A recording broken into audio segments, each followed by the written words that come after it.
Hello ನಮಸ್ಕಾರ. ನೀವು ನೋಡ್ತಾ ಇದ್ದೀರಾ ನ್ಯೂಸ್ ಫಸ್ಟ್. ನಾನು ರಕ್ಷತ್ ಶೆಟ್ಟಿ. ದೇಶದಲ್ಲಿ ಲೋಕಸಭಾ ಎಲೆಕ್ಷನ್ ಹತ್ತಿರವಾಗ್ತಾ ಇದೆ. ಈ ಮಧ್ಯೆ ನಮ್ಮ ಸುತ್ತಮುತ್ತ ರಾಜಕಾರಣಿಗಳ ಮಾತಿನ ಹಿಡಿತವೂ ಕೂಡ ತಪ್ಪಿದೆಯಾ ಅನ್ನುವಂಥ ಪ್ರಶ್ನೆಯೊಂದು ಮೂಡ್ತಾ ಇದೆ. ಯಾಕಂತಂದರೆ ಇತ್ತೀಚೆಗೆ ನಮ್ಮ ಸುತ್ತಮುತ್ತ ಅಂದರೆ ಕರ್ನಾಟಕದಲ್ಲಿ ರಾಜಕಾರಣಿಗಳು ಕೊಡ್ತಾ ಇರುವಂಥ ಹೇಳಿಕೆಗಳನ್ನು ನೋಡ್ತಾ ಹೋದರೆ ಆ ರೀತಿಯ ಅನುಮಾನವೊಂದು ಕಾಡುತ್ತೆ. ಇದಕ್ಕೀಗ ಹೊಸ ಸೇರ್ಪಡೆ ಮಾಜಿ ಉಪಮುಖ್ಯಮಂತ್ರಿ KS ಈಶ್ವರಪ್ಪ. ನಿನ್ನೆ ಅವರು ದಾವಣಗೆರೆಯಲ್ಲಿ ಹಚ್ಚಿದಂಥ ಕಿಡಿ ಈಗ ರಾಜ್ಯದಲ್ಲಿ ಜ್ವಾಲೆಯ ರೀತಿಯಲ್ಲಾಗಿದೆ. ಇದು ರಾಜಕೀಯ ಜಟಾಪಟಿಗೂ ಕಾರಣ ಆಗಿದೆ. ಗುಂಡಿಕ್ಕೋ ಮಾತಾಡಿದ್ರು ಈಶ್ವರಪ್ಪ, ಅದಕ್ಕೆ ಕಾಂಗ್ರೆಸ್ ಗರಂ ಆಗಿದೆ, ಕ್ರಮ ತೆಗೆದುಕೊಳ್ಬೇಕು ಇವರ ವಿರುದ್ಧ ಅಂತ ಒತ್ತಾಯಿಸಿದೆ. ಭಯೋತ್ಪಾದನಾ ನಿಗ್ರಹ ಕಾಯ್ದೆ ಅಡಿಯಲ್ಲಿ ಕ್ರಮ ತೆಗೆದುಕೊಳ್ಳಿ ಅಂತ ಕಾಂಗ್ರೆಸ್ನ ಒತ್ತಾಯ. ಕಾಂಗ್ರೆಸ್ನ ಆಕ್ರೋಶ ಒತ್ತಾಯಕ್ಕೆ ಈಶ್ವರಪ್ಪ ಡೋಂಟ್ ಕೇರ್ ಅಂದಿದ್ದಾರೆ. ಇದರ ಮಧ್ಯೆ ಈಶ್ವರಪ್ಪ ಅವರ ಮಾತಿನ ಹಿಂದೆ ಭಿನ್ನ ಧ್ವನಿಗಳನ್ನು ಮುಗಿಸುವ ಪ್ರಯತ್ನ ಇದೆ ಅನ್ನೋ ಆರೋಪ ಕೇಳಿ ಬರ್ತಾ ಇದೆ. ಅಂದರೆ ನಮಗಾಗದವರು ಅಥವಾ ನಮ್ಮ ವಿಚಾರಧಾರೆಯಿಂದ ಬೇರೆ ವಿಚಾರಧಾರೆಯನ್ನು ಪ್ರತಿಪಾದಿಸುವರು ಇವರು ಇರಲೇಬಾರದು ಅನ್ನುವಂಥ ಯೋಚನೆ ಇದು ಬಿಜೆಪಿಯ ನಾಯಕರ ಮಾತಿನಲ್ಲಿ ಆ ಯೋಚನೆ ಎದ್ದು ಕಾಣ್ತಿದೆ ಅನ್ನೋ ಆರೋಪಗಳು ಕೂಡ ಕೇಳಿ ಬರ್ತಾ ಇದೆ. ಒಟ್ಟಲ್ಲಿ ದಾವಣಗೆರೆಯಲ್ಲಿ ನಿನ್ನೆ ಬಿಜೆಪಿ ಕಾರ್ಯಕ್ರಮದಲ್ಲಿ ಮಾಜಿ ಉಪಮುಖ್ಯಮಂತ್ರಿ KS ಈಶ್ವರಪ್ಪ ಮಾತನಾಡಿದ್ರು. ಆ ಮಾತೀಗ ವಿವಾದಕ್ಕೆ ಕಾರಣ.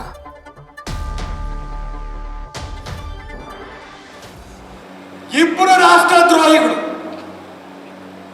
DK ಸುರೇಶ್ ಮತ್ತು ವಿನಯ್ ಕುಲಕರ್ಣಿ.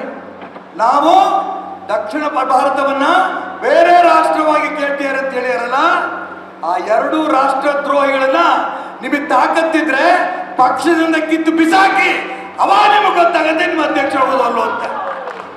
ನಿಮಗೆ ತಾಕತ್ತಿಲ್ಲ. ಹೆಂಗಾರು ಮಾಡಿ ಎಲ್ಲಾರನ್ನೂ ಒಟ್ಟಾಗಿಟ್ಕೋಬೇಕು. ಇನ್ನೊಂದು ಬಾರಿ ಈ ರೀತಿ ಮಾತುಗಳಾಡಿದ್ರೆ ಈ ಸಭೆ ಮುಖಾಂತರ ನಾನು ನರೇಂದ್ರ ಮೋದಿ ಅವ್ರಿಗೆ ಹೇಳಕ್ ಇಷ್ಟಪಡ್ತೇನೆ, DK ಸುರೇಶ್, ವಿನಯ್ ಕುಲಕರ್ಣಿ ಇಂಥ ರಾಷ್ಟ್ರದ್ರೋಹಿಗಳು ದೇಶವನ್ನ ಛಿದ್ರ ಮಾಡ್ತೀವಿ ಅಂತ ಹೊರಡ್ತಾರಲ್ಲ, ಅವ್ರಿಗೆ ಗುಂಡಿಕ್ಕಿ ಕೊಲ್ಲಂತ ಕಾನೂನು ತನ್ನಿ. ಏನ್ ಅನ್ಕೊಂಡಿದ್ದೀರಿ ದೇಶ ಅಂದ್ರೆ?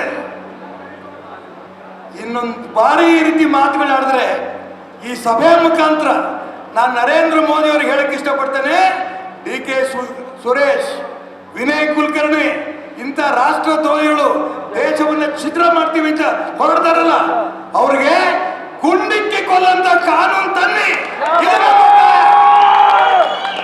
ಏನ್ ಅನ್ಕೊಂಡಿದ್ದೀರಿ ದೇಶ ಅಂದ್ರೆ? ಎಸ್, ಇದು ಈಶ್ವರಪ್ಪ ಅವರು ಕೊಟ್ಟಂತ ಹೇಳಿಕೆ ಅಥವಾ ಭಾಷಣ. ಅದಾದ ನಂತರ ಕರ್ನಾಟಕ ಕಾಂಗ್ರೆಸ್ ಒಂದು ಟ್ವೀಟ್ ಅನ್ನ ಮಾಡಿತು. ಅಂದರೆ ಕರ್ನಾಟಕ ಕಾಂಗ್ರೆಸ್ನ ಅಧಿಕೃತ ಟ್ವಿಟ್ಟರ್ ಖಾತೆ ಏನಿದೆ ಅದರಿಂದ ಮಾಡಲಾಗಿರುವಂಥ ಟ್ವೀಟ್ ಅನ್ನು ನೀವು ನೋಡ್ತಾ ಇದ್ದೀರಿ. ಅವರು ಅದರಲ್ಲಿ ಗೋಡ್ಸೆ ವಿಚಾರವನ್ನು ಪ್ರಸ್ತಾಪಿಸಿದ್ದಾರೆ. ಅದೇ ಮನಸ್ಥಿತಿ, ಇದು ಭಯೋತ್ಪಾದಕ ಮನಸ್ಥಿತಿ, ಗುಂಡಿಟ್ಟು ಕೊಲ್ಲಬೇಕು ಅನ್ನುವಂಥ ಭಯೋತ್ಪಾದಕ ಮನಸ್ಥಿತಿ. ಅವರ ವಿರುದ್ಧ ಭಯೋತ್ಪಾದನಾ ನಿಗ್ರಹ ಕಾಯ್ದೆಯ ಅಡಿಯಲ್ಲಿ ಕೇಸು ದಾಖಲಾಗಬೇಕು ಅಂತ ಕಾಂಗ್ರೆಸ್ ಒತ್ತಾಯಿಸ್ತಾ ಇದೆ. ಬಟ್ ಈಶ್ವರಪ್ಪ ಎಂಥ ಚಾಣಾಕ್ಷ ರಾಜಕಾರಣಿ ಅಂತಂದರೆ, ನೀವು ಆ ಭಾಷಣವನ್ನು ನೋಡಿರ್ತೀರಿ ಅಥವಾ ನೋಡಿದಿರಿ ಈಗ ತಾನೆ. ಆ ಭಾಷಣದಲ್ಲಿ ಅವರು ಸ್ಪಷ್ಟವಾಗಿ ಹೇಳ್ತಾರೆ, ನಾನು ದೇಶದ್ರೋಹಿಗಳಿಗೆ ಗುಂಡಿಕ್ಕುವಂಥ ಕಾನೂನು ಜಾರಿಗೆ ಬರಬೇಕು ಅಂತ ನರೇಂದ್ರ ಮೋದಿ ಅವರಲ್ಲಿ ಆಗ್ರಹಿಸ್ತೀನಿ. ಮಾರಲಿ ಇದು ತಪ್ಪು, ನೈತಿಕವಾಗಿ ಇದು ತಪ್ಪು. ಅಂದರೆ ಒಬ್ಬ ರಾಜಕಾರಣಿ ಗುಂಡಿಟ್ಟು ಕೊಲ್ಲುವಂಥ ಕಾನೂನನ್ನು ಬಯಸ್ತಾ ಇರೋದು ಸರಿನಾ, ಅಥವಾ ತನಗಾಗದವರನ್ನ ವಿರೋಧಿಗಳನ್ನು ಗುಂಡಿಟ್ಟು ಕೊಲ್ಲಬೇಕು ಅನ್ನೋ ಅರ್ಥವನ್ನು ಈ ಹೇಳಿಕೆ ಕೊಡೋದಿಲ್ವಾ ಅನ್ನೋ ಪ್ರಶ್ನೆಯನ್ನು ಮಾರಲಿ ಕೇಳಬಹುದು, ನೈತಿಕವಾಗಿ ನೀವು ಕೇಳಬಹುದು. ಕಾನೂನು ಪ್ರಕಾರ ಅದು ತಪ್ಪು ಹೆಂಗಾಗತ್ತೆ?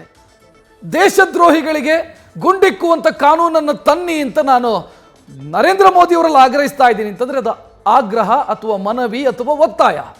ಸೊ ಅದಕ್ಕೆ ಈಶ್ವರಪ್ಪ ಅವರು ಚಾಣಾಕ್ಷ ರಾಜಕಾರಣಿ ಅಂತ ಕರೆಯೋದು. ತಪ್ಪಲ್ಲಿ ಸಿಕ್ಕಾಕೊಳ್ಳೋದಿಲ್ಲ ಕಾನೂನು ಪ್ರಕಾರ. ಸೊ ಇದರ ಬಗ್ಗೆ ಇನ್ನಷ್ಟು ಎಕ್ಸ್ಪ್ಲನೇಷನ್ ನಾನು ನೀಡ್ತಾ ಹೋಗ್ತೀನಿ, ಅದಕ್ಕೆ ಸಂಬಂಧಿಸಿದಂಥ ಡೀಟೇಲ್ ನೋಡ್ತಾ ಹೋಗೋಣ. ಆದರೆ ಅದಕ್ಕಿಂತ ಮುಂಚಿತವಾಗಿ ಈಶ್ವರಪ್ಪ ಅವರ ನಿನ್ನೆಯ ಭಾಷಣ ಏನಿದೆ, ಅದಾದ ಬೆನ್ನಿಗೆ ಈ ಕಡೆ ಈಗ ಸರ್ಕಾರ ರಿಯಾಕ್ಟ್ ಮಾಡಿದೆ. ಕಠಿಣ ಕ್ರಮದ ಮುನ್ಸೂಚನೆಯನ್ನು ಸರ್ಕಾರ ಕೊಡ್ತಾ ಇದೆ. ಕಠಿಣ ಕ್ರಮವನ್ನು ತೆಗೆದುಕೊಳ್ತೀವಿ ಅಂತ ರಾಜ್ಯ ಸರ್ಕಾರ ಹೇಳ್ತಾ ಇದೆ. ಈಶ್ವರಪ್ಪ ಅವರ ಭಾಷಣಕ್ಕೆ ಸರ್ಕಾರದಿಂದ ಪ್ರತಿಕ್ರಿಯೆಗಳು ಬರ್ತಾ ಇರೋದು. ಇನ್ಕ್ಲೂಡಿಂಗ್ ಮುಖ್ಯಮಂತ್ರಿ ಸಿದ್ದರಾಮಯ್ಯವರು ಮಾತನಾಡಿದ್ದಾರೆ. ಸರ್ಕಾರ ಆಕ್ರೋಶ ವ್ಯಕ್ತಪಡಿಸಿದೆ, ಅಸಮಾಧಾನ ವ್ಯಕ್ತಪಡಿಸಿದೆ ಈಶ್ವರಪ್ಪ ಅವರ ಭಾಷಣಕ್ಕೆ ಸಂಬಂಧಿಸಿದಂತೆ. ಇನ್ನು ಕಾನೂನಿನಂತೆ ಕ್ರಮ ಕೈಗೊಳ್ಳಲಾಗುತ್ತೆ ಅಂತ ಮುಖ್ಯಮಂತ್ರಿ ಸಿದ್ದರಾಮಯ್ಯ ಹೇಳಿದ್ದಾರೆ. ಆದರೆ ಕಾನೂನು ಪ್ರಕಾರ ಹೇಗೆ ಕ್ರಮ ಕೈಗೊಳ್ಳೋದು ಈ ಭಾಷಣಕ್ಕೆ ಬಂದರೆ? ಇದು ಕಾನೂನಿನ ಪರಿಧಿ ಅಂತ ಬಂದಾಗ ನಾನು ಆಗಲೇ ಹೇಳಿದೆ, ನಾನು ಒತ್ತಾಯಿಸ್ತಿದ್ದೀನಪ್ಪ ಕೇಂದ್ರ ಸರ್ಕಾರದಿಂದ ಕಾನೂನು ತನ್ನಿ ಅಂತ. ನಾಳೆ ಇನ್ನೊಬ್ಬರು ಒತ್ತಾಯಿಸ್ತಾರೆ ಶರಿಯಾ ಕಾನೂನು ತನ್ನಿ ಅಂತ. ಒತ್ತಾಯ ಅದು ಬೆದರಿಕೆ ಅಲ್ಲ ಅಂತ ಅವರಿಗೆ ಒಂದು ಅಥವಾ ವಾದ ಮಾಡೋದಕ್ಕೆ ಸಿಕ್ಕೇ ಸಿಗುತ್ತೆ. ಇನ್ನು ಹೇಳಿಕೆಯನ್ನು ಹಿಂಪಡೀರಿ, ಕ್ಷಮೆಯಾಚಿಸಿ ಅಂತ ಸಚಿವ HK ಪಾಟೀಲ್ ಹೇಳಿದ್ದಾರೆ. ಈಶ್ವರಪ್ಪ ಹೇಳಿದಂಥ ಕಾನೂನು ಜಾರಿಯಾಗಲಿ ಅಂತ ಗೃಹ ಸಚಿವ ಡಾಕ್ಟರ್ ಜಿ ಪರಮೇಶ್ವರ್ ಹೇಳಿದ್ದಾರೆ. ಮೂವರು ಮಾತನಾಡಿದ್ದನ್ನು ನಿಮ್ಮ ಮುಂದೆ ಇಡ್ತಾ ಇದ್ದೀವಿ. ಕಡಿ ಬಡಿ ತರಿ ಇದು ಬಿಟ್ಟು ಇನ್ನೇನು ಭಾಷೆ ಗೊತ್ತೇ ಇಲ್ಲ. ಅವ್ರ ಮೇಲೆ ಕ್ರಮ ತಗ್ತಾರೆ. ಬಡಿ ಕಲ್ಲು ಕಲಸು ಈ ಭಾಷೆ ಬಿಟ್ಟರೆ ಇನ್ನೇನು ಬರ್ತದೆ ಬಿಜೆಪಿ. ಈಗ ನನಗೆ RSS ನಲ್ಲಿ ಟ್ರೈನಿಂಗ್ ಆಗಿದೆ ಅಂತಾರೆ. ಯಾರು ಇದೇನ ಟ್ರೈನಿಂಗ್ ಆಗಿದೆ? ತರಿ ಕಡಿ ತರಿ ಬಡಿ ಇದೇನಾ? DK ಸುರೇಶ್ಗೆ ಗುಂಡಿ ಕೊಲ್ಲಿ ಅಂತ ಹೇಳ್ತಾರೆ. ಒಂದು ರಾಜಕೀಯ ಪಕ್ಷದ ಮುಖಂಡರಾಗಿ ಹೇಳೋ ಭಾಷೆ ಹೇಳ್ರಿ, ನೀವೇ ಹೇಳಿ. ಇವನ್ನೆಲ್ಲ ರಾಜಕೀಯ ಧುರೀಣರು ಅಂತ ಕರಿಬೇಕಾ?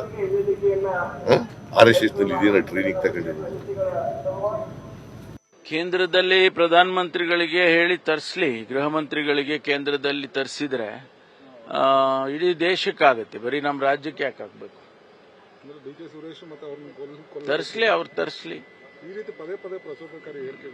ಹೇಳ್ತಾ ಇರ್ತಾರೆ. ಈಗ ಅದಕ್ಕೆ ಕಾನೂನು ಪ್ರಕಾರ ನಾವು ಏನ್ ಕ್ರಮ ತಗೋಬೇಕು ಅದನ್ನ ತಗೊಳ್ತೀವಿ. ಈಗ ಅವರಿಗೆ ಯಾವ ರೀತಿ ಕಾನೂನು ಚೌಕಟ್ಟಿನಲ್ಲಿ ಕ್ರಮ ತಗೊಳ್ಬೇಕು. ಈಗ ಯಾರಾದ್ರೂ ಕಂಪ್ಲೇಂಟ್ಸ್ ಕೊಟ್ರೆ ಈ ರೀತಿ ಆಗಿದೆ ಅಂದ್ರೆ ಅದಕ್ಕೆ FIR ಮಾಡ್ತಾರೆ, ಆಮೇಲೆ ತನಿಖೆ ಮಾಡ್ತಾರೆ. ಯಾವ ಉದ್ದೇಶದಿಂದ ಅವ್ರು ಹೇಳಿದ್ರು ಈಗೆಲ್ಲ ಇದಕ್ಕೆ ಯಾವ ಕಾನೂನು ಅಟ್ರಾಕ್ಟ್ ಆಗುತ್ತೆ ಅದನ್ನೆಲ್ಲ ಮಾಡ್ತಾರೆ. ಈ ಪ್ರಚೋದನಾಕಾರಿ ಮಾತುಗಳು ಇವು ನಮ್ಮನ್ನ ಏನು ಒಮ್ಮಿಂದ ಮಕ್ಕಳೇ ಹೆಚ್ಚು ಪ್ರಚಾರ ಗಿಟ್ಟಿಸಿ ಹೀರೋ ಆಗಿಬಿಡ್ತೀವಿ ಅನ್ನುವ ಆ ಕಲ್ಪನಾ ಲೋಕದಲ್ಲಿ ಏನಿರ್ತಾರೆ ಅವರು ಭಾಳ ದೊಡ್ಡ ಪ್ರಮಾದಗಳನ್ನು ಮಾಡ್ತಾ ಇದ್ದಾರೆ. ರಾಜಕಾರಣದಲ್ಲಿ 40-50 ವರ್ಷ ಇರುವಂಥವರು ಈ ರೀತಿಯ ಮಾತುಗಳು ಭಾಳ ದುಷ್ಪರಿಣಾಮವನ್ನು ಬೀರ್ತಾವೆ. ನಾನು ಇಷ್ಟೇ ಅಪೇಕ್ಷೆ ಮಾಡ್ತೀನಿ, ಅದು ಯಾವ ಆವೇಗದಲ್ಲಿ ಅಂದರೂ ಏನೋ ಗೊತ್ತಿಲ್ಲ, 24 ತಾಸದಲ್ಲಿ ಅವರು ವಾಪಸ್ ಪಡೆದರೆ ಅದು ಅವರಿಗೆ ಶೋಭೆ ತರ್ತದೆ.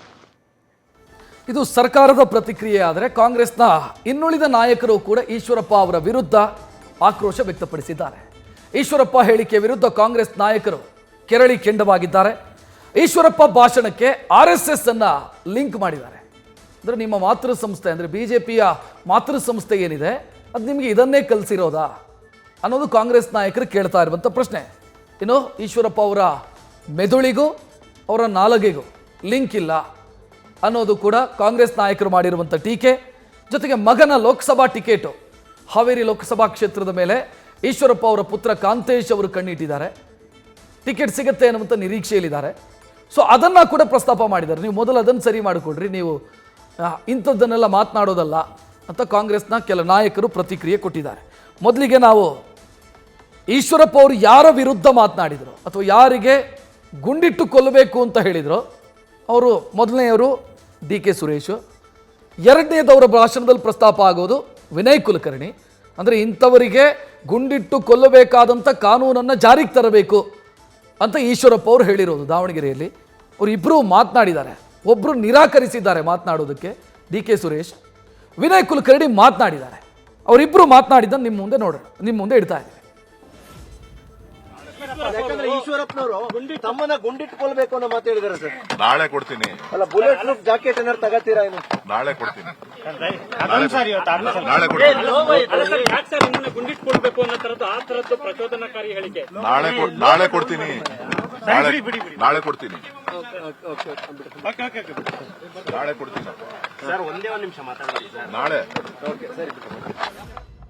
ಈಶ್ವರಪ್ಪನವರು ಇಷ್ಟು ವರ್ಷ ಹೆಂಗ್ ರಾಜಕೀಯ ಮಾಡಿದ್ರು ನನಗೆ ಗೊತ್ತಿಲ್ಲ. ಯಾಕಂದ್ರೆ ಪಾಪ ಅವ್ರ ನಾಲ್ಗಿಗೆ ಮೆದಳಿಗೆ ಯಾವತ್ತು ಕನೆಕ್ಷನ್ ಇರಂಗಿಲ್ಲ. ಇವತ್ತಲ್ಲ, ನಾನು ಅವ್ರ ಜೊತೆ 20 ವರ್ಷದಿಂದ ಅವ್ರ ಜೊತೆ ಎಮ್ ಎಲ್ ಇದೀನಿ. ಈಶ್ವರಪ್ಪನವ್ರ ಮಾತದೇನಿಲ್ಲ, ನಾವೇನೋ ಬಹಳ ಸೀರಿಯಸ್ ಆಗಿ ತೊಳೋಗಿಲ್ಲ. ಅವ್ರು ಒಂದ್ ನಮ್ಮನಿ ಎರಡಕ್ಕೂ ಕನೆಕ್ಷನ್ ಇರಂಗಿಲ್ಲ ಅವ್ರಿಗಷ್ಟ. ಹಂಗಾಗಿ ಮಾತಾಡ್ತಿರ್ತಾರ ಅವ್ರ ಬಗ್ಗೆ. ಯಾಕಂದ್ರೆ ಹಿರಿಯರು ಅವ್ರ ಬಗ್ಗೆ ನಾ ಏನು ಹೆಚ್ಚಿಗೆ ಮಾತಾಡ್ಕೋಂಗಿಲ್ಲ. ಅವ್ರ ಬೇಸಾದಲ್ಲ, ಪ್ರಚೋದನೆ ಮಾಡುದು, ಇಲ್ಲ ಸಲ್ಲದ ಆರೋಪಗಳನ್ನು ಮಾಡುದು, ಅವ್ರ ಉದ್ಯೋಗ ಅದು.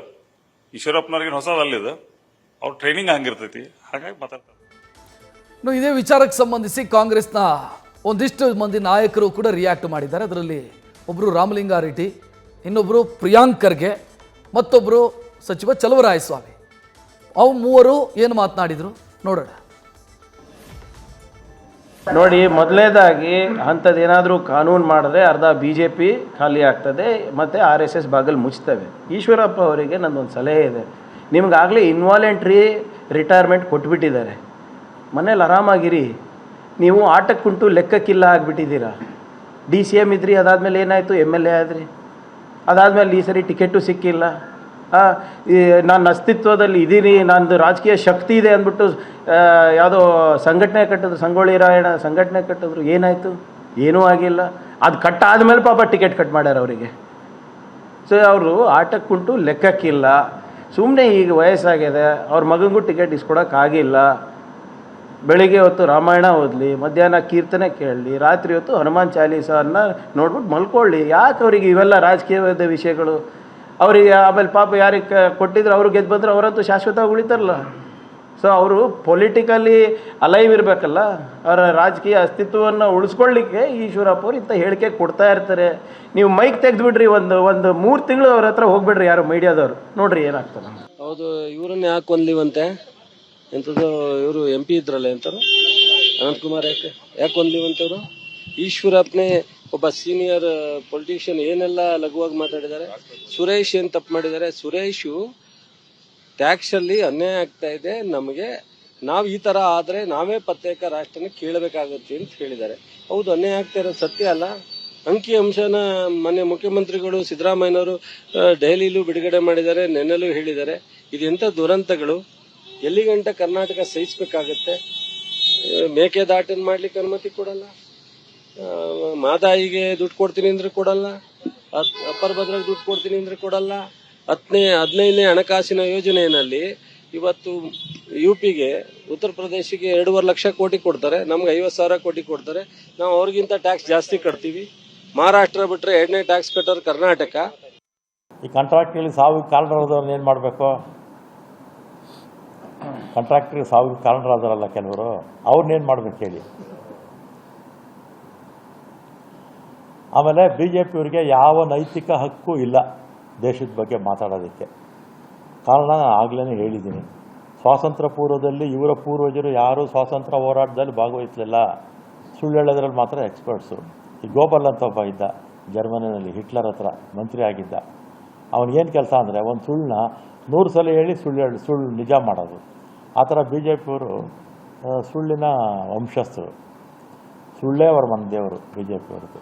ಮಾಜಿ ಉಪಮುಖ್ಯಮಂತ್ರಿ ಈಶ್ವರಪ್ಪ ಅವರು ಮಾಡಿದಂಥ ಭಾಷಣ ವಿವಾದಕ್ಕೆ ಕಾರಣ ಆಯಿತು. ಕಾಂಗ್ರೆಸ್ ನಾಯಕರು ಆಕ್ರೋಶ ವ್ಯಕ್ತಪಡಿಸಿದರು, ಕ್ರಮ ಕೈಗೊಳ್ತೀವಿ ಅಂತ ಎಚ್ಚರಿಕೆಯನ್ನು ಕೊಟ್ಟರು. 24 ಗಂಟೆಯಲ್ಲಿ ನೀವು ನಿಮ್ಮ ಹೇಳಿಕೆಯನ್ನು ವಾಪಸ್ ಪಡೆಯಬೇಕು ಅಂತ ಹೇಳಿದರು. ಆದರೆ ಈಶ್ವರಪ್ಪನವರು ಇದಕ್ಕೆ ಕ್ಯಾರೆ ಅಂದಿಲ್ಲ. ಕಾಂಗ್ರೆಸ್ ವಿರೋಧದ ಮಧ್ಯೆಯೂ ಕೂಡ ಈಶ್ವರಪ್ಪ ತಮ್ಮ ಹೇಳಿಕೆಗೆ ಸಮರ್ಥನೆಯನ್ನು ಕೊಟ್ಟಿದ್ದಾರೆ. ನನ್ನ ಹೇಳಿಕೆ ಸಮಂಜಸ, ಕ್ಷಮೆ ಕೇಳುವಂಥ ಪ್ರಶ್ನೆನೇ ಇಲ್ಲ ಅಂತ ಹೇಳ್ಕೊಂಡಿದ್ದಾರೆ. ಕಾಂಗ್ರೆಸ್ ನಾಯಕರು ಕಾನೂನು ಪ್ರಕಾರ ಏನು ಮಾಡಿಕೊಳ್ಳುತ್ತಾರೋ ಮಾಡಿಕೊಳ್ಳಿ, ಕೋರ್ಟ್ ಕಟಕಟೆ ಹತ್ತೋದಕ್ಕೆ ನಾನು ರೆಡಿ ಇದ್ದೀನಿ. ಮುಖ್ಯಮಂತ್ರಿನೂ ಬರಲಿ, ಜೊತೆಗೆ ಮಲ್ಲಿಕಾರ್ಜುನ ಖರ್ಗೆನೂ ಬರಲಿ. ಕಾಂಗ್ರೆಸ್ ವಿರೋಧ, ಆಕ್ಷೇಪ ಅಥವಾ ಎಚ್ಚರಿಕೆ ಇದ್ಯಾವುದಕ್ಕೂ ಕೂಡ ಈಶ್ವರಪ್ಪ ಕ್ಯಾರೆ ಎಂದಿಲ್ಲ. ಡೋಂಟ್ ಕೇರ್ ಆಟಿಟ್ಯೂಡ್ ತೋರಿಸಿದ್ದಾರೆ. ಆ ಮೂಲಕ ನಾನು ಮಾತನಾಡಿದ್ದು ಸರಿ ಇದೆ, ನಾನು ವಿವೇಚನಾಯುಕ್ತವಾಗಿ ಮಾತನಾಡಿರೋದು ಅಥವಾ ಬಾಯಿ ತಪ್ಪಿ ನಾನು ಮಾತನಾಡಿರುವಂಥ ಭಾಷಣ ಅಲ್ಲ, ಅದು ಉದ್ದೇಶಪೂರ್ವಕವಾಗಿ ಮಾತನಾಡಿರೋದು ಅಂತ ಈಶ್ವರಪ್ಪ ಸ್ಪಷ್ಟಪಡಿಸಿದ್ದಾರೆ. ಈಶ್ವರಪ್ಪ ನ್ಯೂಸ್ ಫಸ್ಟ್ ಜೊತೆಗೆ ಮಾತನಾಡಿದ್ದಾರೆ ಈ ವಿಚಾರಕ್ಕೆ ಸಂಬಂಧಿಸಿ. ನೋಡೋಣ. ನೇರವಾಗಿ ಸಂಸದ ಡಿ.ಕೆ. ಸುರೇಶ್ ಹಾಗೆ ವಿನಯ್ ಕುಲಕರ್ಣಿ ಅಂತ ದೇಶದ್ರೋಹಿಗಳನ್ನ ಗುಂಡಿಕ್ಕಿ ಕೊಲ್ಲಬೇಕು ಅನ್ನೋ ಒಂದು ಹೇಳಿಕೆಯನ್ನು ನೀಡಿರುವಂತ ಈಶ್ವರಪ್ಪನವರ ವಿರುದ್ಧ ಇಡೀ ರಾಜ್ಯ ಸರ್ಕಾರದ ಸಂಪುಟ ದರ್ಜೆಯ ಸಚಿವರುಗಳು, ಸಿಎಂ ಕೂಡ ರಿಯಾಕ್ಟ್ ಮಾಡಿದ್ದಾರೆ. ಇನ್ನು ಸರ್ಕಾರದ ಉತ್ತರಕ್ಕೆ ಮಾತನಾಡಲಿಕ್ಕೆ ಖುದ್ದು ಮಾಜಿ ಉಪಮುಖ್ಯಮಂತ್ರಿಗಳು ಬಿಜೆಪಿಯ ಹಿರಿಯ ಮುಖಂಡ ಕೆ.ಎಸ್. ಈಶ್ವರಪ್ಪನವರು ನ್ಯೂಸ್ ಫಸ್ಟ್ ಜೊತೆ ಇದ್ದಾರೆ. ಅವ್ರನ್ನ ಮಾತಾಡಿಸ್ತೀನಿ. ಈಶ್ವರಪ್ಪನವರೇ, ಈಗಾಗಲೇ ಎಚ್.ಕೆ. ಪಾಟೀಲ್ರು ಹೇಳ್ತಾರೆ 24 ಗಂಟೆ ಒಳಗೆ ಈಶ್ವರಪ್ಪನವರು ಕ್ಷಮೆ ಕೇಳಬೇಕು ಅಂತ. ಸಿಎಂ ಕೂಡ ಇದಕ್ಕೆ ರಿಯಾಕ್ಟ್ ಮಾಡಿದ್ದಾರೆ. ಆಕ್ಚುಯಲ್ ಆಗಿ ತಮ್ಮ ಹೇಳಿಕೆನ ಏನ್ ಆಗಿ ಅರ್ಥೈಸ್ಕೊಂಡಿದೆ ರಾಜ್ಯ ಸರ್ಕಾರ ಅಂತ? ದಕ್ಷಿಣ ಭಾರತವನ್ನ ಒಂದು ಸಪರೇಟ್ ರಾಷ್ಟ್ರ ಮಾಡಿಕೊಂಡು ಅದ್ರ ಮುಖಾಂತರ ನಮ್ಮ ರಾಜ್ಯಗಳಿಗೆ, ದಕ್ಷಿಣ ರಾಜ್ಯಗಳಿಗೆ ಏನು ಅನುದಾನ ಬೇಕೋ ನಾವು ತಗೋತೀವಿ ಏನಂತ ಮಾತನ್ನ ಮಾನ್ಯ ಡಿ.ಕೆ. ಸುರೇಶ್ ಅವರು ಹೇಳಿದ್ದಾರೆ. ಇದನ್ನ ನಾನು ಮಾತ್ರ ವಿರೋಧ ಮಾಡಲಿಲ್ಲ. ಅವ್ರು ಹೇಳಿದ ಮಾರನೇ ದಿನವೇ ಸಿದ್ದರಾಮಯ್ಯನವರು ನಾನು ಇದನ್ನು ಒಪ್ಪಲ್ಲ ಅಂದರು.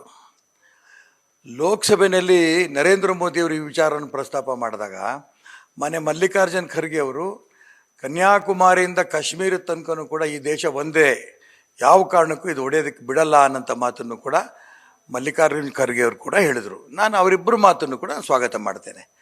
ಡಿ.ಕೆ. ಸುರೇಶ್ ಅವರು ಮತ್ತು ಅದನ್ನು ಡಿ.ಕೆ. ಶಿವಕುಮಾರ್ ಸ್ವಾಗತ ಮಾಡಿದ್ರು, ಡಿ.ಕೆ. ಸುರೇಶ್ ಹೇಳಿದ ಮಾತನ್ನು. ಅದೇ ರೀತಿ ವಿನಯ್ ಕುಲಕರ್ಣಿ ಕೂಡ ಅದನ್ನು ಸ್ವಾಗತ ಮಾಡಿದ್ದಾರೆ. ನಾನು ಹೇಳೋದೇನು, ಕನ್ಯಾಕುಮಾರಿಯಿಂದ ಕಾಶ್ಮೀರ ತನಕ ಈ ದೇಶ ಒಂದೇ ದೇಶ, ಇದನ್ನು ಯಾವುದೇ ಕಾರಣಕ್ಕೂ ಒಡೆಯಂತ ಮಾತಾಡಿದವರು ರಾಷ್ಟ್ರದ್ರೋಹಿಗಳಾಗ್ತಾರೆ. ಅಂಥ ರಾಷ್ಟ್ರದ್ರೋಹಿಗಳ ಬಗ್ಗೆ ಗುಂಡಿಟ್ಟು ಕೊಲ್ಲಬೇಕು ಅನ್ನೋಂಥ ಒಂದು ಕಾನೂನನ್ನು ಕೇಂದ್ರ ಸರ್ಕಾರ ತರಬೇಕು ಅನ್ನೋಂಥ ಮಾತನ್ನು ನಾನು ನರೇಂದ್ರ ಮೋದಿಯವರಿಗೆ ಪ್ರಾರ್ಥನೆ ಮಾಡಿದ್ದೇನೆ. ನಾನು ಇವತ್ತೇನೆ ಡಿ.ಕೆ. ಸುರೇಶ್ ಅವರಿಗೆ ಅಥವಾ ವಿನಯ್ ಕುಲಕರ್ಣಿ ಅವರಿಗೆ ಅಥವಾ ಡಿ.ಕೆ. ಶಿವಕುಮಾರ್ ಅವರಿಗೆ ಗುಂಡಿಟ್ಟು ಕೊಲ್ಲಿ ಅಂತ ಹೇಳಿಲ್ಲ. ನಾನು ಈ ರೀತಿ ಯಾರು ದೇಶವನ್ನು ವಿಭಜನೆ ಮಾಡಬೇಕು, ನಾವು ದಕ್ಷಿಣ ಭಾರತವನ್ನು ಬೇರೆ ರಾಷ್ಟ್ರವಾಗಿ ನಾವು ಕೇಳಬೇಕು ಅನ್ನೋಂಥ ಅಪೇಕ್ಷೆ ಪಡ್ತಿದ್ದಾರೆ ಇಂಥ ರಾಷ್ಟ್ರದ್ರೋಹಿಗಳು ಇವರು. ಇದರಲ್ಲೇನು ಪ್ರಶ್ನೆನೇ ಇಲ್ಲ. ಡಿ.ಕೆ. ಸುರೇಶ್ ಇರ್ಬೋದು, ಅವರಿಗೆ ಬೆಂಬಲ ಕೊಟ್ಟಂಥ ಡಿ.ಕೆ. ಶಿವಕುಮಾರ್ ಇರ್ಬೋದು, ಅಥವಾ ಆನಂತರ ನಿನ್ನೆ ಮೊನ್ನೆ ಹೇಳಿದಂಥ ವಿನಯ್ ಕುಲಕರ್ಣಿ ಹೇಳಿಕೆ ಇರ್ಬೋದು. ಇದು ಮೂರು ಕೂಡ ರಾಷ್ಟ್ರದ್ರೋಹಿಗಳ ಹೇಳಿಕೆ. ಈ ರಾಷ್ಟ್ರದ್ರೋಹಿಗಳ ಬಗ್ಗೆ ಕೇಂದ್ರ ಸರ್ಕಾರ ಒಂದು ಕಾನೂನು ತರಬೇಕು. ಯಾವ ಕಾರಣಕ್ಕೂ ಕೂಡ ಈ ದೇಶವನ್ನು ಒಡೆಯೋಕ್ಕೆ ಅವಕಾಶ ಆಗಲ್ಲ. ಅದಕ್ಕೋಸ್ಕರ ಈ ರಾಷ್ಟ್ರದ್ರೋಹಿ ಹೇಳಿಕೆ ಕೊಡುವಂಥವ್ರ ಬಗ್ಗೆ ಗುಂಡಿಟ್ಟು ಕೊಲ್ಲಬೇಕು ಅನ್ನೋಂಥ ಒಂದು ಕಾನೂನನ್ನು ಕೇಂದ್ರದ ಪ್ರಧಾನಮಂತ್ರಿ ನರೇಂದ್ರ ಮೋದಿ ತರಬೇಕು ಅನ್ನೋಂಥ ಪ್ರಾರ್ಥನೆ ಕೂಡ ನಾನು ಅವತ್ತು ಮಾಡಿದ್ದೇನೆ. ಸರ್, ಈಗ ಅವರು ಹೇಳ್ತಿದ್ದಾರೆ ನೀವು ಕ್ಷಮೆ ಯಾಚನೆ ಮಾಡಬೇಕು 24 ಗಂಟೆ ಒಳಗಡೆ, ಇಲ್ಲಾಂದ್ರೆ ಕಾನೂನು ರೀತಿಯ ಕ್ರಮ ಅಂತ. ನಾನು ಇಲ್ಲಿ ಕ್ಷಮೆ ಯಾಚನೆ ಪ್ರಶ್ನೆ ಬರೋದೇ ಇಲ್ಲ. ಯಾಕೆಂತಂದ್ರೆ ಅವರು ದೇಶವನ್ನು ಒಡಿತೀವಿ, ದಕ್ಷಿಣ ಭಾರತವೇ ಬೇರೆ ರಾಷ್ಟ್ರ ಮಾಡ್ತೀವಿ ಅಂತ ಹೇಳಿದ್ದನ್ನ ರಾಷ್ಟ್ರದ್ರೋಹಿ ಹೇಳಿಕೆ ಅದು. ಆ ರಾಷ್ಟ್ರದ್ರೋಹಿ ಹೇಳಿಕೆ ಕೊಡ್ತಿರೋರ ಬಗ್ಗೆ ಕೇಂದ್ರ ಸರ್ಕಾರ ಒಂದು ಕಾನೂನು ತರಬೇಕು, ಗುಂಡಿಟ್ಟು ಕೊಲ್ಲಬೇಕು ಅನ್ನೋಂಥ ಕಾನೂನು ತರಬೇಕು ಅಂತ ಹೇಳಿದ್ದೀನಿ. ನಾನು ಮಾನ್ಯ ಎಚ್.ಕೆ. ಪಾಟೀಲ್ರ ಬಗ್ಗೆ ನಂಗೆ ಸಾಕಷ್ಟು ಗೌರವ ಇದೆ. ಅವರು ಕಾನೂನು ಸಚಿವರು ಕೂಡ ಇದ್ದಾರೆ. ನನ್ನ ಹೇಳಿಕೆ ನೆನ್ನೆ ದಾವಣಗೆರೆಯ ಭಾರತೀಯ ಜನತಾ ಪಾರ್ಟಿಯ ಜಿಲ್ಲಾ ಅಧ್ಯಕ್ಷರ ಪದಗ್ರಹಣ ಸಮಾರಂಭದಲ್ಲಿ ನಾನು ಮಾತಾಡಿದ್ದೀನಿ. ಅದನ್ನು ಕರೆಕ್ಟಾಗಿ ತಿಳ್ಕೊಳ್ಳಿ. ಅವರು ತಿಳ್ಕೊಂಡ್ರೂ ಕೂಡ ಇದರಲ್ಲಿ ನಾನು ಕಾನೂನನ್ನು ಮೀರಿ ಮಾತಾಡಿದರೆ ಒಂದು. ಎರಡನೇದು, ಅವ್ರು ಕಾನೂನು ತಗೋಬೇಕು, ಕ್ರಮ ತಗೋಬೇಕು. ನನ್ನ ಆಸೆ ಅವ್ರು ಕಾನೂನು ತಗೋಬೇಕು, ನನ್ನ ಮೇಲೆ ಕೇಸ್ ಹಾಕಬೇಕು. ಕಟಕಟೆನಲ್ಲಿ ನಾನೊಬ್ಬರೇ ಅಲ್ಲ, ಎಚ್.ಕೆ. ಪಾಟೀಲ್ರು ಬಂದು ನಿಂತ್ಕೊಳ್ಳಿ, ಮಾನ್ಯ ಡಿ.ಕೆ. ಸುರೇಶ್ ಅವರು, ಡಿ.ಕೆ. ಶಿವಕುಮಾರ್ ಅವರು, ಅದೇ ರೀತಿ ವಿನಯ್ ಕುಲಕರ್ಣಿ ಅವರು, ಜೊತೆಗೆ ಅಷ್ಟಕ್ಕೆ ನಾನು ಬಿಡಲ್ಲ ಮಲ್ಲಿಕಾರ್ಜುನ್ ಖರ್ಗೆ ಅವರು, ಸಿದ್ದರಾಮಯ್ಯನವರು, ಅವ್ರನ್ನ ಅದನ್ನ ಒಪ್ಪಲಿಲ್ಲ, ಅದನ್ನು ಹೇಳ್ಬೇಕು ಅವರು. ಅದಕ್ಕೋಸ್ಕರನೇ ಕೇಸ್ ಹಾಕ್ಲಿ, ಇದು ನನ್ನ ಸವಾಲು. ಅವ್ರಿಗೆ ಸವಾಲನ್ನ ಸ್ವೀಕಾರ ಮಾಡ್ತೇನೆ. ಅವ್ರು ಕೇಸ್ ಹಾಕಬೇಕು ಅಂತ ನಾನು ಒತ್ತಾಯ ಮಾಡ್ತೇನೆ. Thank you sir, all the best. ಇದು ಒಟ್ಟಾರೆ ಕೆ.ಎಸ್. ಈಶ್ವರಪ್ಪ ಅವರ ರಿಯಾಕ್ಷನ್. ಕ್ಯಾಮರಾ ಪರ್ಸನ್ ಪವನ್ ಜೊತೆ ಮಧುಸೂದನ್, ನ್ಯೂಸ್ ಫಸ್ಟ್ ಕನ್ನಡ, ಬೆಂಗಳೂರು. ಈ ಬಗ್ಗೆ ಮಾತನಾಡೋದಕ್ಕೆ ನಮ್ಮ ಜೊತೆಗೆ ಹಿರಿಯ ಪತ್ರಕರ್ತ, ರಾಜಕೀಯ ವಿಶ್ಲೇಷಕ ಬಿ.ವಿ. ಶಿವಶಂಕರ್ ನೇರ ಸಂಪರ್ಕದಲ್ಲಿ. ಸರ್ ನಮಸ್ತೆ. ನಮಸ್ಕಾರ. ಈಶ್ವರಪ್ಪ ಅವರು ಮಾತನಾಡಿದ್ದನ್ನು ನೋಡಿದ್ರಿ ಅಂತ ನಾನು ಭಾವಿಸ್ತೀನಿ. ನಿನ್ನೆ ಮತ್ತು ಇವತ್ತಿನ ಅವರ ಎಕ್ಸ್ಪ್ಲನೇಷನ್ ಕೂಡ ಗಮನಿಸಿದ್ರಿ ಅಂತ ನಾನು ಭಾವಿಸ್ತೀನಿ. ಸೊ ಇದು ನಾನು ಬಾಯಿ ತಪ್ಪಿಯನ್ನು ಮಾತನಾಡಿರೋದಲ್ಲ, ಇಂಟೆನ್ಷನಲಿ ಮಾತನಾಡಿರೋದು ನಾನು ಅನ್ನೋದು ಸ್ಪಷ್ಟವಾಗಿ ಹೇಳ್ತಿದ್ದಾರೆ ಅವರು. ಯಾವ ರೀತಿ ನೋಡ್ತೀರಿ ಈ ಹೇಳಿಕೆಯನ್ನ? ರಕ್ಷಿತ್, ಇಲ್ಲಿ 2-3 ವಿಚಾರಗಳಿವೆ. ಮೊದಲನೇದಾಗಿ ಇಂಥವರನ್ನ ಈ ಈಶ್ವರಪ್ಪ ಮತ್ತೆ ಈ ನಮ್ಮ ಉತ್ತರ ಕನ್ನಡ MP ಅನಂತಕುಮಾರ್ ಹೆಗಡೆ ಇಂಥವ್ರನ್ನೆಲ್ಲ ಫ್ರಿಂಜ್ ಎಲಿಮೆಂಟ್ಸ್ ಅಂತ ಕರೆಯುವಂತ ಸಂದರ್ಭ ಬಂದ್ಬಿಟ್ಟಿದೆ. ಈ ಫ್ರಿಂಜ್ ಎಲಿಮೆಂಟ್ಸ್ ಏನ್ ಮಾಡ್ತವೆ ಅಂತಂದ್ರೆ, ಅವರು ನೋಡ್ಕೊಳ್ತಾರೆ ಈ ಅಡ್ಮಿನಿಸ್ಟ್ರೇಷನ್ ಅಧಿಕಾರದಲ್ಲಿರುವಂತ ಪಕ್ಷ ಯಾವುದು, ಏನು ಅದರ ಒಂದು ಐಡಿಯಾಲಜಿ ಏನು, ಯಾವ ಲೈನ್ ಅಲ್ಲಿ ಇದೆ ಅಂತ. ಸೊ ಹಾಗಾಗಿ ಅವರು they feel emboldened by the current regime. ಇವಾಗ ಬಿಜೆಪಿ ಸರ್ಕಾರ, ಬಿಜೆಪಿ ಅಧಿಕಾರದಲ್ಲಿದೆ ಸೆಂಟರ್ ನಲ್ಲಿ, ಅವ್ರದೇ ಸರ್ಕಾರ, ಅವ್ರದೇ ಪಾರ್ಟಿ. ಆಮೇಲೆ ಒಂದ್ ರೀತಿನಲ್ಲಿ ಈ ತರದ ಒಂದು ಐಡಿಯಾಲಜಿ ಅವ್ರಿಗೆ ಒಪ್ಪುವಂತ ಐಡಿಯಾಲಜಿ. ಸೊ ಹಾಗಾಗಿ ಇಲ್ಲಿ ನಮಗೆ ಏನು ತೊಂದರೆ ಆಗೋದಿಲ್ಲ, ಪ್ರಚೋದನಕಾರಿಯಾಗಿ ಮಾತಾಡಿದ್ರೆ ಇಲ್ಲಿ ನಮ್ಗೆ ತೊಂದರೆ ಆಗೋದಿಲ್ಲ ಅನ್ನುವಂತ ಒಂದು ಧೈರ್ಯ.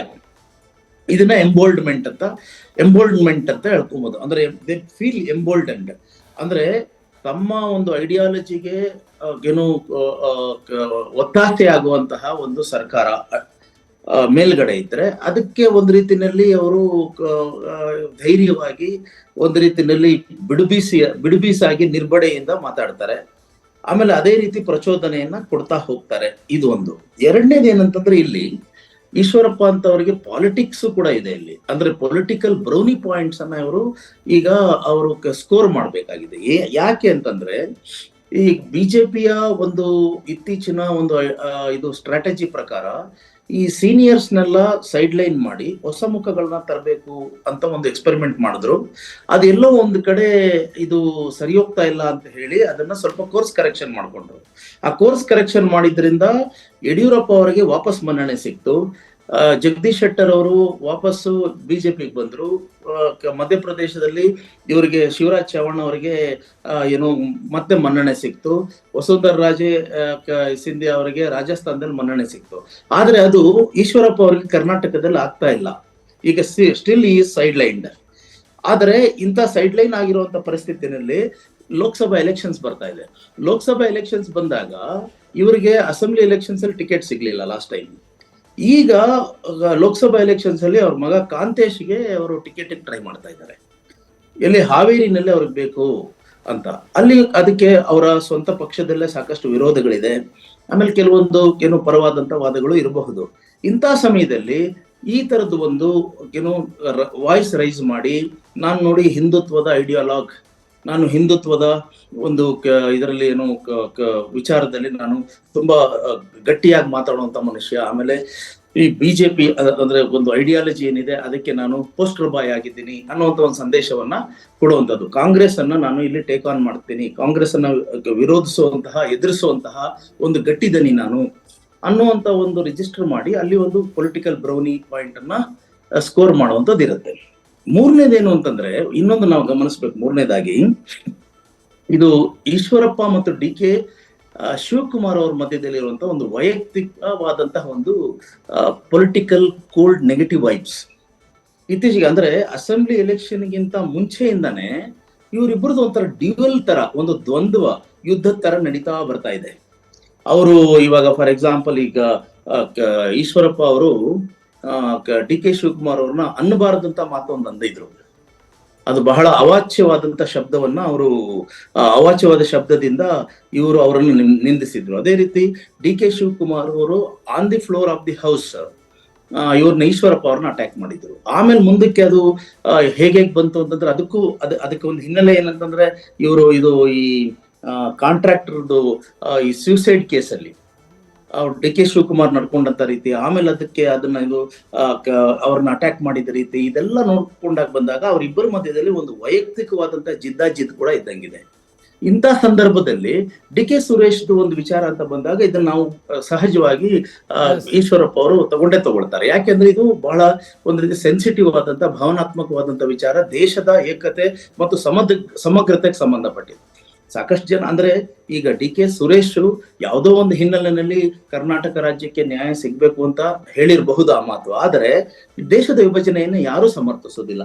ಅಂದ್ರೆ ಈಗ ಈಶ್ವರಪ್ಪ ಅವರೇ ಹೇಳಿದ ಹಾಗೆ ಕಾಂಗ್ರೆಸ್ ನಲ್ಲಿ ಅವರನ್ನ ಯಾರು ಒಪ್ಕೊಂಡಿಲ್ಲ DK ಸುರೇಶ್ ಅವ್ರು ಮಾತಾಡಿದ್ದಂತ ಮಾತನ್ನ. ಅದನ್ನ ಅಡ್ವಾಂಟೇಜ್ ತಗೊಂಡು ನಾವು DK ಸುರೇಶ್ ಮೂಲಕ ಡಿ ಕೆ ಶಿವಕುಮಾರ್ ಅವ್ರನ್ನು ಕೂಡ ಒಂದು ರೀತಿಯಲ್ಲಿ ಟಾರ್ಗೆಟ್ ಮಾಡಬಹುದು ಅನ್ನೋ ಉದ್ದೇಶ ಇರಬಹುದು ಈ ಈಶ್ವರಪ್ಪ ಅವರ ಈಗಿನ ಪೊಲಿಟಿಕಲ್ ರಿಟರಿಕ್ ಹಿಂದೆಗಡೆ. Yes, thank you V Shivashankar sir. News first ಜೊತೆಗೆ ಮಾತನಾಡಿದ್ದಕ್ಕೆ. ಒಂದಂತೂ ಸ್ಪಷ್ಟ, ಕಾಂಗ್ರೆಸ್ ನಾಯಕರು ಹೇಳ್ಕೊಳ್ತಿದ್ದಾರೆ ನಾವು ಕಠಿಣ ಕಾನೂನು ಕ್ರಮವನ್ನು ತೆಗೆದುಕೊಳ್ತೀವಿ ಅಂತ. ಬಟ್ ನನಗನ್ನಿಸ್ತಾ ಇಲ್ಲ ಕಠಿಣ ಕಾನೂನು ಕ್ರಮವನ್ನು ತೆಗೆದುಕೊಳ್ಳೋದಕ್ಕೆ ಆಗತ್ತೆ ಇಲ್ಲಿ ಅಂತ. ಯಾಕೆ ಅಂತಂದರೆ ಅಲ್ಲಿ ಅವರ ಭಾಷಣದಲ್ಲಿ ಅವರು ಒಂದಿಷ್ಟು ವಿಚಾರಗಳನ್ನು ಏನು ಪ್ರಸ್ತಾಪ ಮಾಡಿದ್ದಾರೆ ಅದು ನೇರವಾಗಿ ಕೇಂದ್ರ ಸರ್ಕಾರವನ್ನು ಒತ್ತಾಯಿಸ್ತಾ ಇರೋದು. ಅವರು ಆ ಕಾರಣಕ್ಕೆ ಕೊಲ್ಲಿ ಅಂತ ನೇರವಾಗಿ ಹೇಳಿಲ್ಲ. ಅವರು ಕಾನೂನು ಪ್ರಕಾರ ಯಾವ ರೀತಿ ಅಲ್ಲಿ ಜಾರಿಕೊಳ್ಳೋದಕ್ಕೆ ಅವಕಾಶ ಇದೆಯೋ ಆ ಅವಕಾಶವನ್ನು ಹುಡುಕಿದ್ದಾರೆ ಈಶ್ವರಪ್ಪ ಅವರು. ಆದರೆ ಮಾರಲಿ ಇದು ಸರಿನಾ ಅಂತ ಕೇಳಿದರೆ ಮಾರಲಿ ಸರಿಯಲ್ಲ, ನೈತಿಕವಾಗಿ ಇದು ಸರಿಯಲ್ಲ ಅನ್ನುವಂಥ ಕನ್ಕ್ಲೂಷನ್ಗೆ ಬರಬೇಕಾಗತ್ತೆ. ಇದು ಈವರೆಗಿನ ಪ್ರಮುಖ ಸುದ್ದಿ. ಕ್ಷಣದ ಮಾಹಿತಿಗಾಗಿ ನೋಡ್ತಾ ಇರಿ ನ್ಯೂಸ್ ಫಸ್ಟ್, ನಿರ್ಭೀತಿಯಿಂದ ನಿಮ್ಮ ಪರವಾಗಿ.